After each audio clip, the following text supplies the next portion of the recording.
Gas cylinder കയറ്റി വന്ന lorry ഇടിച്ച് പുതുക്കാട് റെയിൽവേ ഗേറ്റ് വൈദ്യുതി കമ്പിയിൽ വീണ് ട്രെയിൻ ഗതാഗതം തടസ്സപ്പെട്ടു. ഒഴിവായത് വൻ ദുരന്തം. അപകടത്തിൽ ഗേറ്റ് വൈദ്യുതി കമ്പിയിൽ തടഞ്ഞു നിന്ന നിലയിലായിരുന്നു.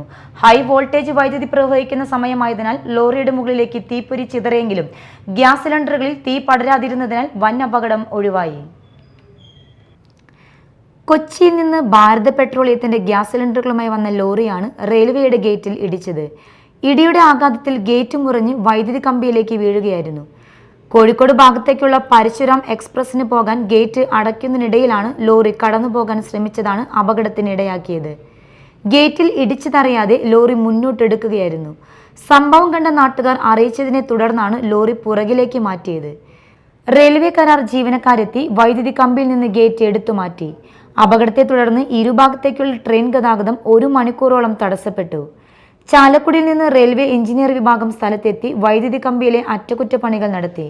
അപകടത്തെ തുടർന്ന് എറണാകുളം ഭാഗത്തേക്കുള്ള ട്രെയിനുകൾ പല സ്റ്റേഷനുകളിലായി പിടിച്ചിട്ടുവെങ്കിലും 2:30-ഓടെ ട്രെയിൻ ഗതാഗതം പുനഃസ്ഥാപിച്ചു. ഗേറ്റ് തകർന്നതോടെ പുതുക്കാട്, ഇരിഞ്ഞാലക്കുട, ഊരകം റോഡിൽ ഗതാഗതം തടസ്സപ്പെട്ടു. Media time, Puthukkad.